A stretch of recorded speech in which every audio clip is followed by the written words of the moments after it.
Eto na mga friends, no? Nag-release na ng statement ang Senado. Secretary of the Senate, si Attorney Renato N. Bantug Jr. Naparelease sila tuloy ng statement kasi nga walang bumubusisi ng kanilang extraordinary fund. Babasahin natin Okay, ito yung sinabi ni Attorney Renato N. Bantug Jr. Ang sabi niya, the Senate for 2023 has no allocation for confidential funds. Sabi niya, the records will show that under the Senate maintenance and other operating expenses this year, the object of expenditure, confidential, intelligence, and extraordinary expenses has 3 line items, and these are confidential, intelligence, and extraordinary and miscellaneous expenses. So, ang sabi niya, meron daw silang 331.9 million extraordinary fund. Ito yung extraordinary miscellaneous expenses at ito raw ay ginagamit para sa meetings, seminars, conferences, public relations, education, and other activities of the chamber. So yan ang sabi niya, gagamitin daw to for meetings, seminars, conferences, public relations, education, and other activities. Mga friends, ang akala ng mga to, lahat tayo ay bobo at hindi marunong magbasa. Alam mo, ikaw, Senate President Zubiri, huwag niyong akalain ang lahat ng mga Pilipino ay bobo. No, hindi kami lahat katulad ninyo dyan sa Senado na karamihan sa inyo dyan nagpe-pretend na may alam. So, pupuntahan natin ang 2023 budget ng Senado. Okay, para makita ninyo, no? Anong sabi niya? For meetings, educations, public relations, HSHOs, yung kanyang extraordinary fund.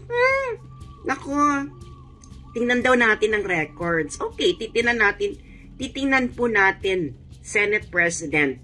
Okay, ang records. No? Okay, ito ang record. Okay, Senate. Okay, 2023. Sabi niya, for meetings daw ito, education at chuchuchu at mga emerut. May iba kayong budget for training, Meron kayong ibang budget for training and scholarship expenses na nagkakalaga ng 8,606,000. So that's for the training and scholarship expenses. Meron din kayo for communication expenses. Ano ba yung communication expenses ninyo? Magkano ba yan? Pang ilan ba to? 1, 2, 3, 4, 5. 1, 2, 3, 4, 5. So, merong 46 million na budget for communication. Ngayon, sabi nyo for public relations, meron din kayo dito for advertising and advertising expenses na nagkakahalaga ng 8 million. At meron din kayo ditong representation expenses. Ito yung para umattend ng mga meeting, etos garbanzos, ganyan. Magkano yan? 132 million. Tapos meron din kayo actually ditong sa mga subscription o membership dues. So, yung mga pinagsasasabi ninyo na paggagamitan nyo sana nung extraordinary fund, meron na siyang mga separate line items. So, ibig sabihin, bakit kailangan nyo bakit hindi nyo ilagay yung extraordinary fund doon sa mga line items na yon para malinaw ang auditing, 'di ba? Kasi pag sa auditing dapat gagastusin mo yung pondo according to its purpose. At ang purpose niya ay yung heading. Halimbawa, sabi ninyo public relations, 'di ba? Ayan merong sarili ang advertising expenses. 'Di ba? Ang advertising expenses ay public relations, 'di ba? Meron din kayo for professional services na nagkakahalaga ng 164 million. Pero bakit yung extraordinary expenses extraordinary funds ninyo na under ng confidential, intelligence, extraordinary expenses ay nagkakahalagang 331 million? 'Di ba? Ayan So sa madalit salita, kayo dyan sa Senate, inilagay niyo siya sa extraordinary fund kasi nga hindi istrikto ang auditing ng extraordinary fund. Uulitin ko kayo dyan sa mga Senado. Baka kasi akala ninyo, tanga ang mga Pilipino. Hindi po kami lahat tanga. Ngayon, according to the circular ng COA, ang kailangan lang na isubmit sa ginastos sa extraordinary expenses ay certification ng head of agency. At yan, sa Senado, ang head of agency ay ang Senate President. So, hindi niya kailangan ng resibo. Kailangan lang niya ng resibo kung nag-exceed sa budget, nag-exceed sa 331 million yung nagastos. Pero hindi nga, di ba? So, ibig sabihin, yung extraordinary expenses ninyo, hindi siya nakaalat sa mga pinagsasasabi ninyo. Pwede siyang gamitin sa kahit anumang gustong paggamitan ninyo. Dahil kung para sa training, education, etc., merong ibang budget dyan sa inyong budget. So, ibig nyo sabihin, meron ng naka-line item budget, tapos meron pang ibang budget for that. So, double budgeting. So, ibig sabihin, so kayo, inilagay nyo yung pinakamalaki doon, pinakamalaki dyan sa extraordinary expenses, kasi hindi yan subject to strict auditing. Huwag nyo nang lokohin yung mga Pilipino. Ngayon, i-realign nyo yung budget na yan sa mas nangangailangan. I-realign, kung para sa education, i-realign nyo sa mga state university. Kung para sa, bakit kailangan nyo ng education? Hindi ba dapat, pag nagtatrabaho kayo sa Senate, dapat educated kayo? Bakit kailangan namin pagbayaran ng education ninyo? Diba? Kaya nga kayo dapat nagtatrabaho sa Senate dahil dapat educated na kayo. Hanggang nga ngayon nga, hindi nga kayo, you don't sound educated, tapos pagbabayarin nyo pa kami? Wala, tigilan nyo na yan. O tama si Lizelle, kung para sa meetings yan, dapat naka-align sa meeting. Diba? Sa meeting expenses. Diba? Kasi can you imagine meron pa kayo ditong, ano ba to? Meron pa kayo ditong line item budget na other maintenance and operating expenses na 1.4 billion. So, hindi na ito nakaspecify kung ano ba yung others. Tapos meron pa kayong extraordinary. Ano ba yan? Pakipaliwanag nga sa amin. Meron pa kayong other maintenance and operating expenses na 1.4 billion. Meron pa kayong extraordinary expenses na 331 million. Ang dami nyo namang mga hindi nakadiretsa kung para sa ang paggagamitan. Pero yung sinasabi ninyo, Senate President, yung sinasabi ninyo na para siya sa education, ang budget ninyo para sa training and scholarship expenses o training and scholarship expenses ay 8 million lang. Bakit hindi nyo ilagay sa training and scholarship expenses kung para sa education pala talaga siya? Ngayon, kung para sa public relations, dapat ilagay niyo siya sa advertising expenses, di ba? Ayan meron din printing and publication expenses. Dapat diyan ang public relations. Pero ang nilagay niyo lang diyan ay 8 million at 6 million. Bakit ang baba doon sa line item mismo for public relations, Senate President? Kasi nga, strict ang auditing pag naka-line item budget na eksaktong may purpose. Halimbawa, advertising expenses. Dapat yung mga ipapakita mo dyan expenses, mga resibo, may kinalaman sa advertising, may kinalaman sa printing and publication, may kinalaman sa representation. Pero kayo, inilalagay niyo siya sa extraordinary kasi hindi strict ang auditing. Kailangan lang ng certification ng Senate President na ginamit nga doon. Diba? Bakit namin kayo pagkakatiwalaan, Senator Subiri, na yung certification mo, talagang doon talaga ginamit? Dapat ilabas mo. Pakilabas, Senate President Senate President Zubiri, idetalye nyo po, ipakita nyo po sa amin ang mga dokumento na yung 331 million na yan ay ginamit nga sa meeting, education, public relations. Kasi iba pa to sa budget ninyo, sa public relations mismo. Kakaiba yan, Senate President. Huwag nyo kaming bulahin, huwag nyo kaming gagugaguhin dahil hindi po kami lahat tanga. Tigilan ninyo yan. Salamat po.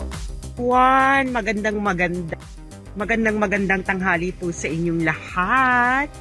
Ayan, eto na naman po tayo sa mga pasabog sa taon. Diyos mio, nakakaloka. Ito ang mga tinatago-tago nila sa mga mamamayan at ginagamit po nila si Vice President Inday Sara para po kanilang punching bag. Pero bago ang lahat, gusto ko lang pong makita kung saan po ang mga taga-subaybay po natin ngayon. Paki-comment po kung taga saan po kayo at para ma-shoutout ko muna kayo bago natin simulan ang mga pasabog sa tanghaling ito. Diba? Handa na ba kayo sa mga pasabog ng taon? Nasaan po kayo? Taga saan po kayo? Pakisulat sa comment section po. Para ma-shoutout ko kung taga... Oh, hello! Shoutout sa mga Paranaque, mga taga Quezon City, mga taga Cebu. I-share po natin ang live na ito. Dahil hindi po ito binabalita ng mainstream media. Dahil ang mainstream media po ay binili na po ito ng mga ganid sa gobyerno. Hello po sa mga taga Makati City, taga Orange County, California, taga Zambales, taga Science City of Muñoz, Nueva Ecija, taga Binangonan, Rizal, taga Alabang, taga Finland, taga Dubai, taga UAE. Share mga friends. Okay? At lagyan nyo ng lagyan nyo ng title sa comment, sa inyong pag-share. Ilagay ninyo na Tambaluslos Extraordinary Expenses. Yan. Hello sa mga taga-Japan, mga nasa Manila, taga Laguna, taga Oman, taga Abu Dhabi, taga Dasmariñas, Cavite. Hello sa mga taga Turil, Davao City. Saan pa ba kayo? Mga taga Quezon, mga taga Saudi. Ano pa ba? Saan pa ba kayo? Taga Georgia, taga Malabon. Hello sa mga nasa taga US Colony, also known as the Philippines. Hello sa mga taga Davao del Norte, nasa Calgary, nasa Santa Ana, Manila, nasa Marikina. Ayan. Hello everyone. Alam nyo naman po mga DDS, pag rumesbak, swak. Hello sa mga taga Hong Kong, taga Malabon. Okay. Taga Pasig City, San Mateo, Rizal, mga taga Singapore, mga taga Hong Kong, hello! Nako, one of these days, mga taga Hong Kong, bibisitahin ko kayo. Yan, at tayo ay sama-samang magtutong its dyan sa Causeway Bay, mga taga Hong Kong. Aminin nyo, nagtutong its kayo dyan sa Causeway Bay, no? Alam ko yan, dalag-aral ako before sa Hong Kong, nagtutong its kayo. Hello sa mga taga Zamboanga Peninsula at mga taga Caloocan City, mga taga Spore. Saan yung Spore? Singapore? Taga Laguna? Alam mo, Georgia, USA. Alam mo tayo, DBS tayo, no? Alam mo, hindi tayo papayag sa mga kaipokrituan at mga kakupalan at kaipalan ng mga kung sino-sino, mga taga Cebu City, taga Sweden. Share. At lagyan nyo ng title ang share ninyo. Lagay nyo Tambaluslos Extraordinary Expenses. Okay. Mga taga Davao City. Ako po ay nasa Moscow. Yan, Moscow, Russia. Hello sa mga taga Taguig. At okay. Ready na ba kayo? Kung ready na kayo, i-comment ninyo na ready na kami sa pasabog. I-comment ninyo yan. Ready na kami sa pasabog. Hello sa mga taga UAE, mga Kagwagwa, Pampanga. Hello. At hello sa mga nasa Taiwan, Republic of China. Hello, Helen. Ako gusto kong bumisita dyan sa Republic of China. Hello sa mga taga-Taguig, taga-Lubao, Pampanga. Kung ready na kayo, ilagay ninyong ready na kami sa pasabog. Type nyo sa comment section. Naku, pag kulang ang ready na kami sa pasabog sa comment section, hindi ako magsasalita. Marami akong pasabog ngayon, no? Pasabog mula sa Moscow. Ganon. Hello sa mga taga-Switzerland. Hello sa mga DDS Japan. Nako. Hello, Japan. Sagot sa kahirapan. Hello sa mga Tagum City, Davao City. Ready na ba kayo? Ready na ba kayo sa mga pasabog ng taon? Ayan. I-comment nyo lang, ready na kami sa pasabog. Ready na kami sa pasabog. Yan. Alam niyo naman akong yung favorite Russian spy, di ba? Ready na kami sa pasabog. Okay. Ayan na, readiness na si Melanie. Nako, parati ka na lang, Melanie Abalia, parati ka na lang ready. I-share ninyo, friend. Share. At lagyan nyo ng title. Extraordinary Expenses ni Tambaloslos. Ayan. Hong Kong. Hello. Okay. Pa-shoutout sa mga taga Hong Kong, Del Sibaluka. Yes, sabi ko nga sa iyo, Del, gusto ko, pumunta ako dun sa Hong Kong, magtotong eats tayo dun sa Causeway Bay. Kala mo hindi ko alam yan, ha? Anyway, okay, simulan natin ang unang pasabog. Okay. Alam niyo naman, no, sa Beijing, and then, I discovered, hindi ko kasi pwedeng sabihin yung pangalan. Kasi bawal, no? Bawal dito sa university sa Beijing yung ganyan, no? Pero itago na lamang natin ang taong ito sa pangalang Puno. Ayan, punong mangga.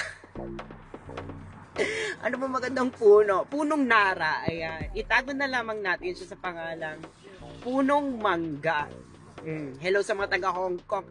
Nako, hello mga taga Hong Kong, no? Pag ako bumisita dyan, gusto ko Saturday or Sunday, tapos magto-talk eats tayo, at kailangan pakainin ninyo ako ng cassava cake. Or ano ba yung mga binibenta nyo dyan tuwing Saturday at Sunday? Or yung mga spaghetti hindi maputla, or mga pansit. Aminin nyo, alam na alam ko yung ginagawa ni. Hello sa mga taga Edmonton, Alberta, Canada. Okay, eto na.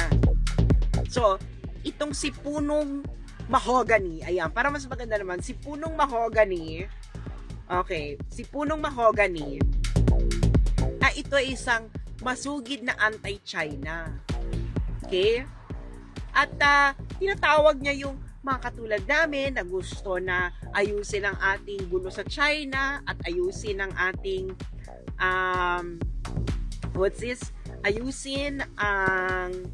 magkaroon tayo ng maayos sa diplomatic arrangement sa China tungkol dyan sa South China Sea, kasi madali lang naman yung ayusin eh.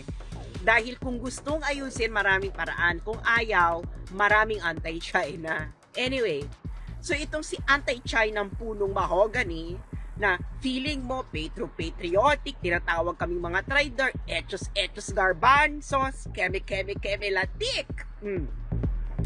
So si Punong Mahogany, meron siyang anak.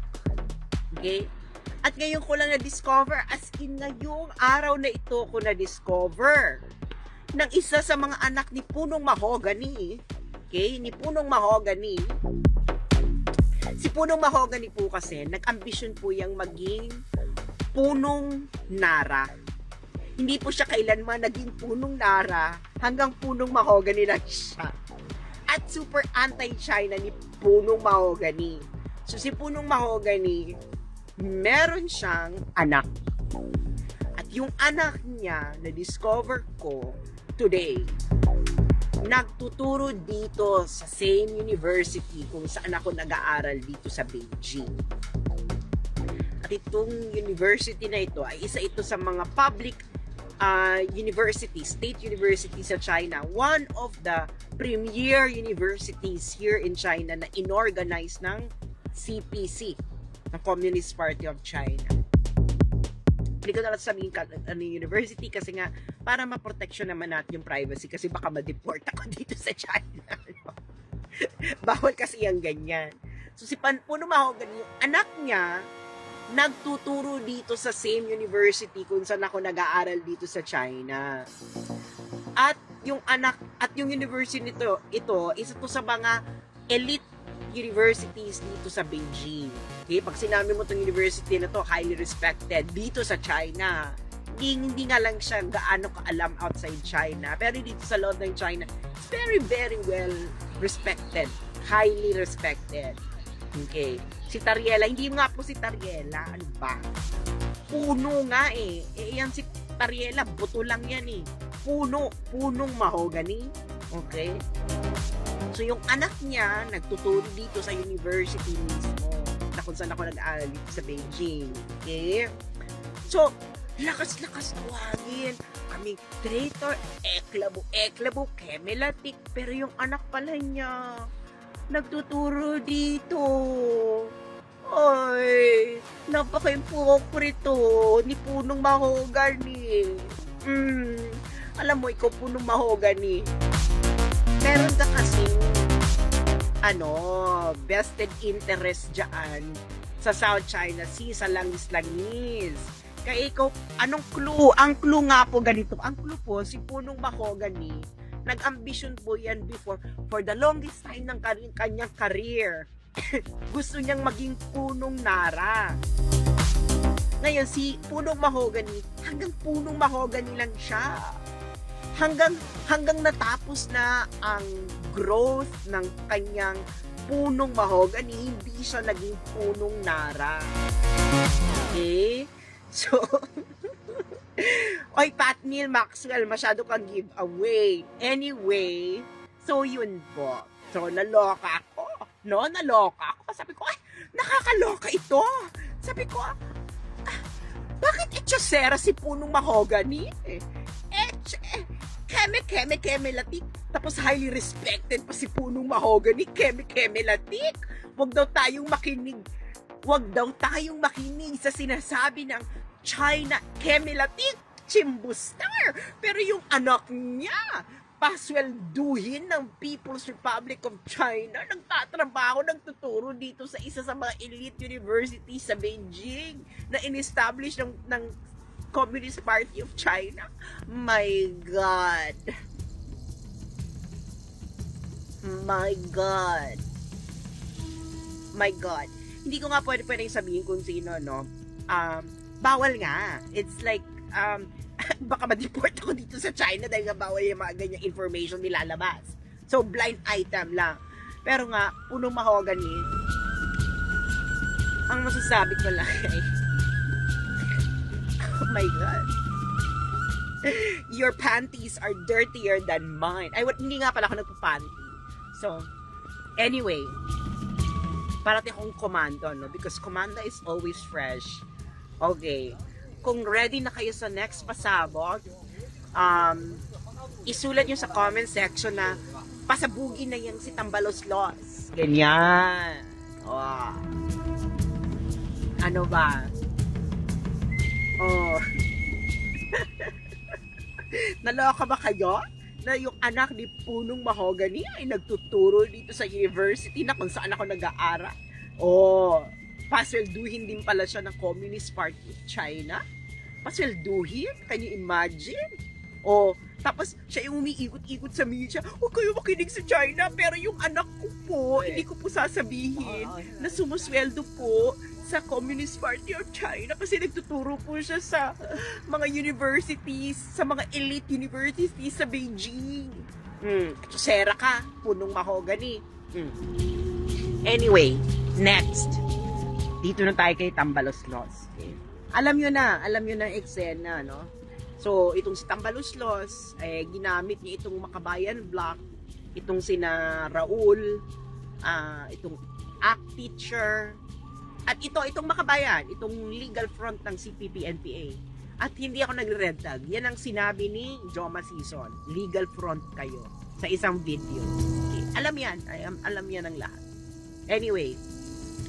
So, itong si Tambaloslos at itong mga congressmen hindi sinasabi sa bayan. Diba? Si Sara Duterte, pinaupo nila dyan at gusto nila na i-detalye ni Sara Duterte kung saan ginagamit ang confidential funds. I-detalye daw. I-detalye. Bakit hindi pwedeng i-detalye? Ganyan sila. Bakit hindi niya pwedeng i-detalye? Ay, naku, kinurakot, blah, blah. Pero nakasubmit na sa COA yung mga dapat isubmit ng Office of the Vice President. Nasa COA na. Kasi requirement yan eh. Ang hindi sinasabi sa taong bayan at hindi nire-report ng mainstream media na walang pakialam sa issue na ito, hindi natin alam kung bakit, pero alam natin, binili na ng kumpanya ni Tambaloslos, ni Martin Romualdez, ang ABS-CBN. At isa niyang kamag-anak ay CEO ng Inquirer, etc. Okay.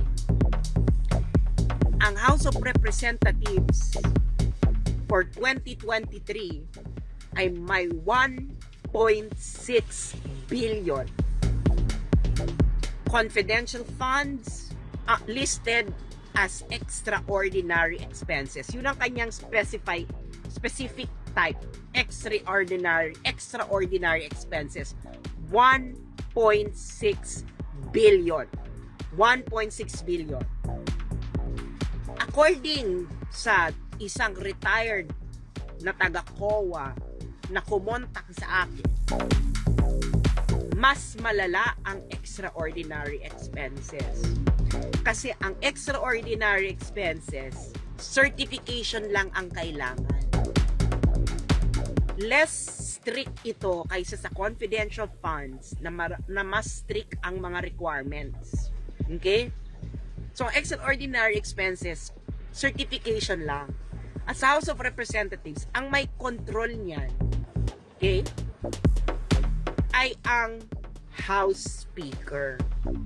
1.6 billion. 1.6 billion.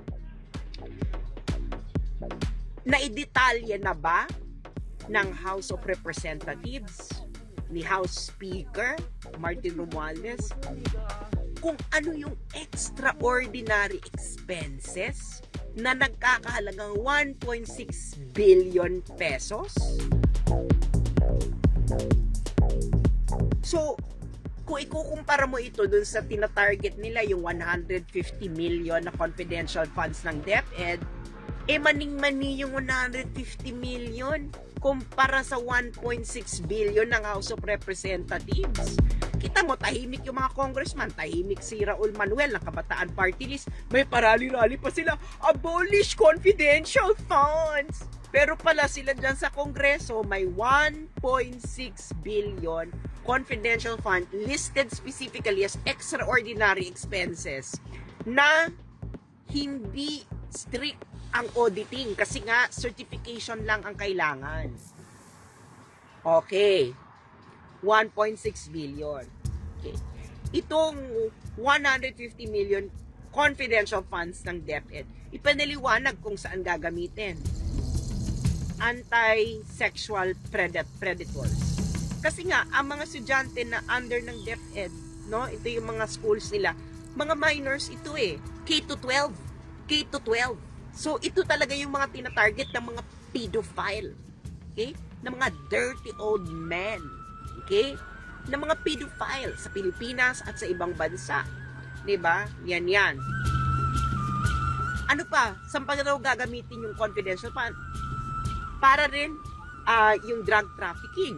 Madalas ang tina-target din mga estudyante, lalo na mga nasa high school, K-12. Siyempre, yung NPA recruitment, nag-uumpisa ang NPA recruitment niyan sa high school. Okay? Yung Kabataang Party List, di ba? Kabataang Party List, nagsisimula ang recruitment niyan, high school pa lang. Sa mga later years ng K-12. Kaya galit na galit sila dyan sa surveillance purposes ng confidential fund. Sino ba yung mga nagagalit? pwede lang namang magalit yung mga sexual predator, mga drug traffickers, mga NPA recruiters na nag-ooperate dyan sa mga high school, diba? Sa mga kabayan-bayanan, sa mga kaprobinsyahan. Okay? Diba? Kaya nga kita mo, bakit ang babata ng mga pumapasok sa NPA, nag-uumpisa kasi yan. Sa bata pa lang. So, ngayon, ang tinatarget nila ng mga pedophile, ng mga drug traffickers, at ng mga NPA recruiters, ay yung confidential funds ng DepEd. Kasi nga, itong confidential funds na ito ang ginagamit for surveillance. Ngayon, ang sabi daw nila is hindi raw ito trabaho ng DepEd. Kayo ay mga tanga kalahati at 1 toneladang smuggled na bigas ang inyong katangahan. Bakit? Ang isa sa mga responsibilidad ng DepEd ay ang welfare ng mga estudyante.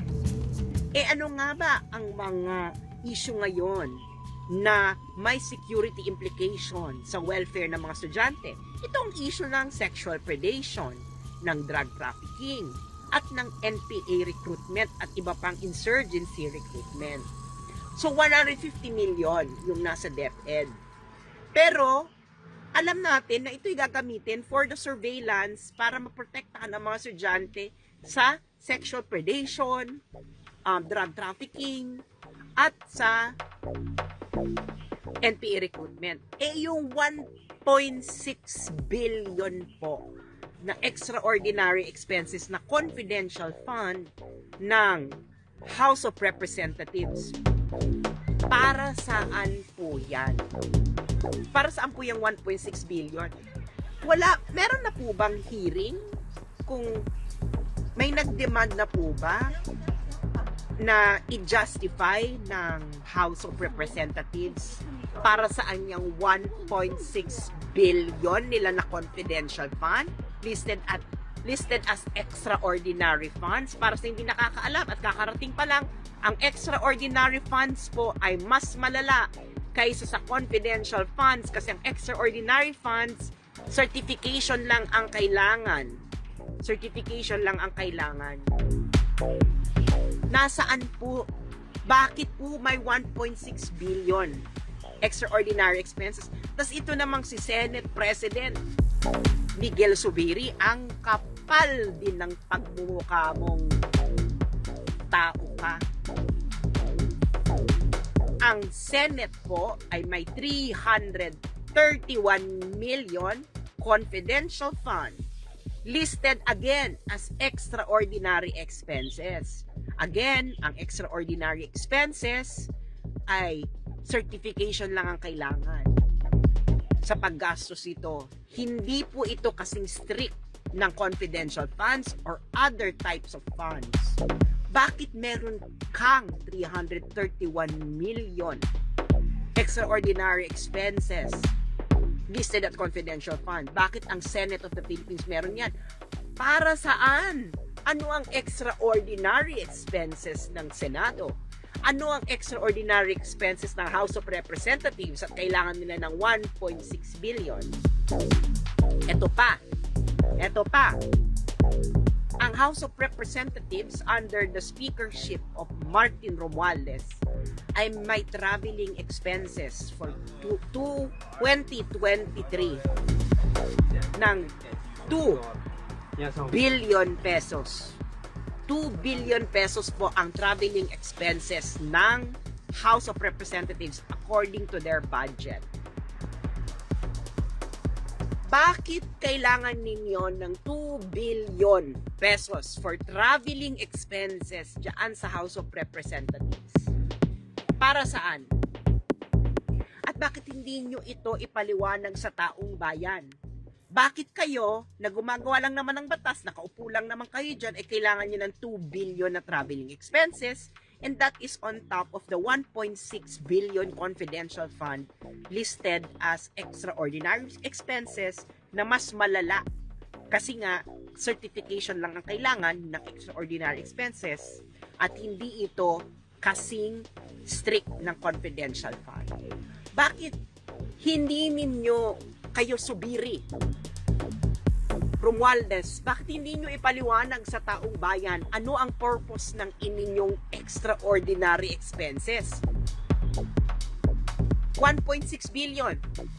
Nakontrolado yan ni Martin Romualdez. 331 million. Nakontrolado yan ni Subiri, kasi Subiri ang Senate President.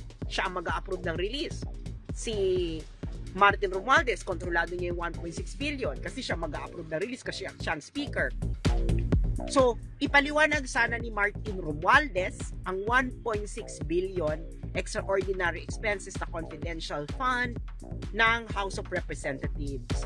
Para saan po yan? Pakidetalye po sa taong bayan, ano ba yung mga extraordinary expenses ninyo?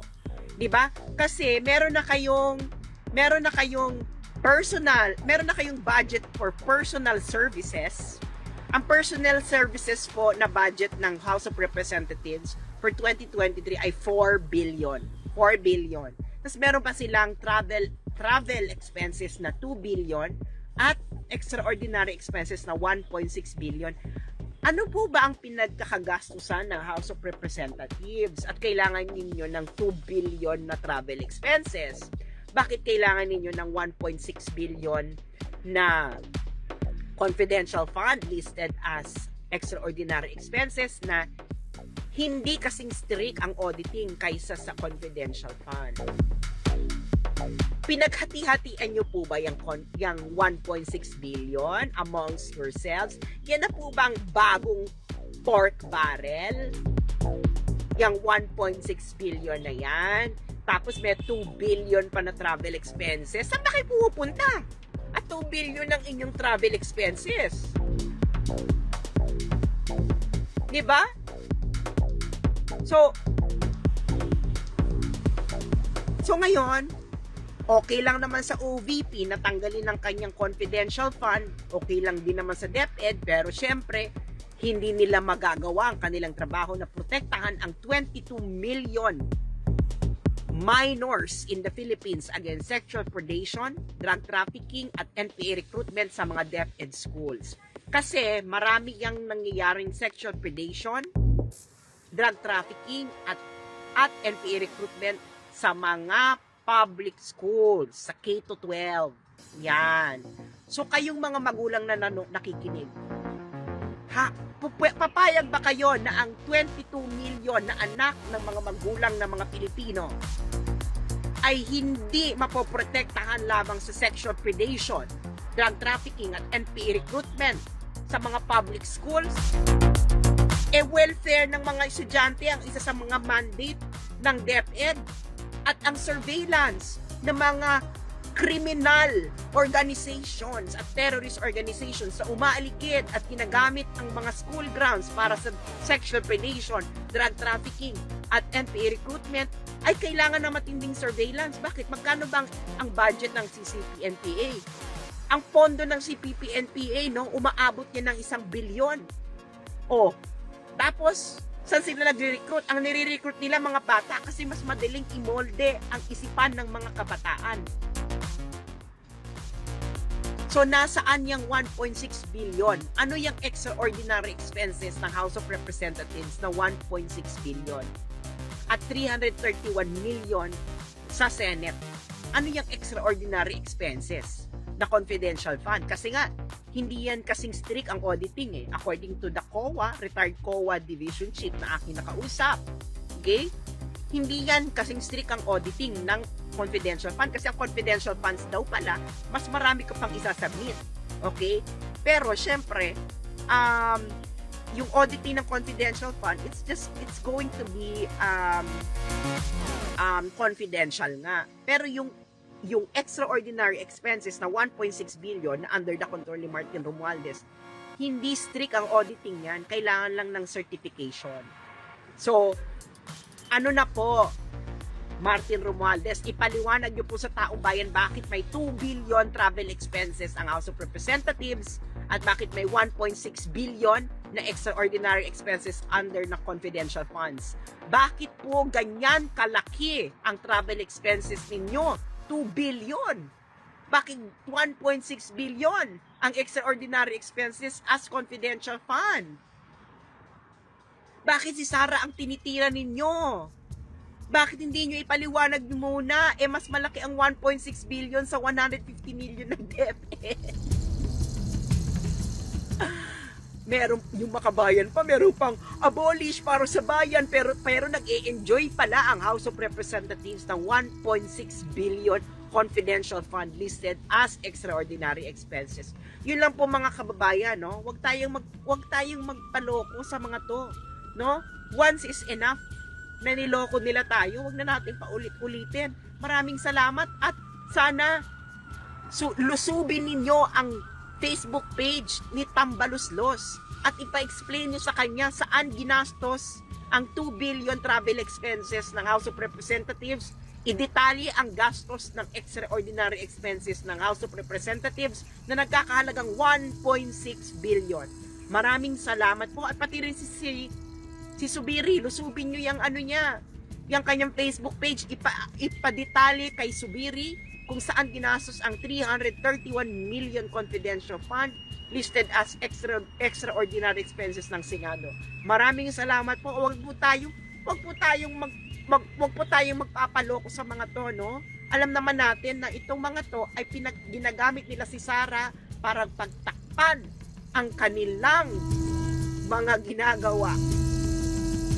Maraming salamat po.